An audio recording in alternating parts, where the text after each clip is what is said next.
День флага. Значимый праздник, который вся республика отмечает с трепетом. И, конечно же, Глурыпшский район не стал исключением.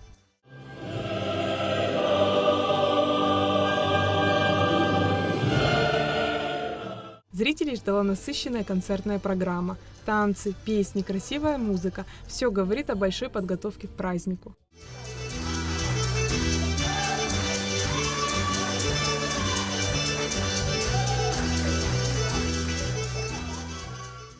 В концерте приняли участие хореографические ансамбли Мару, Хахтамар, Кудры. Дети разных возрастов порадовались своим мастерством и искренними номерами.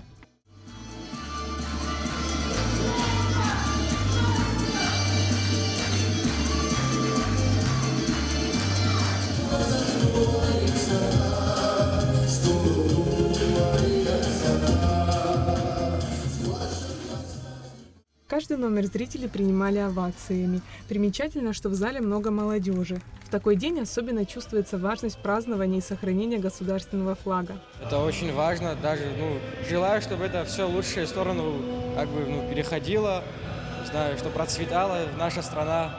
И чтобы передавалось это все с поколения в поколение, как говорится. Праздник Абхазия, государство, флаг – это вообще уже праздник само по себе.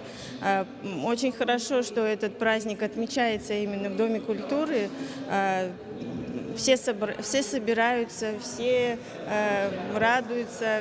Такая атмосфера теплая.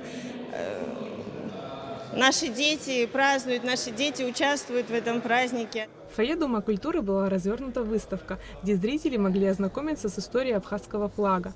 В экспозиции было представлено около 20 полотен разных времен. Сегодня у нас День флага, мы его празднуем, это для нас один из любимых праздников, мы наш флаг любим. Постоянно стараемся какие-то выставки проводить и приносить сюда, в Дом культуры, чтобы как-то перед концертом народу было что посмотреть, и на что отвлечься, и на что обратить конкретное внимание. Идея пришла приурочить эту выставку к Дню нашего национального флага, показать исторические кадры, которые вы сейчас можете увидеть. Года истории здесь расписаны порядка 1000 лет. Наши флаги менялись, и вот они сегодня у нас здесь представлены. Все, что нам удалось найти, мы здесь вот вам сегодня и представляем.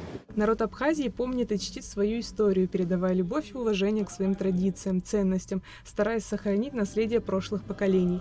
Празднование Дня флага – одно из доказательств, что молодое и все последующие поколения будут всегда бережно хранить историю своей страны.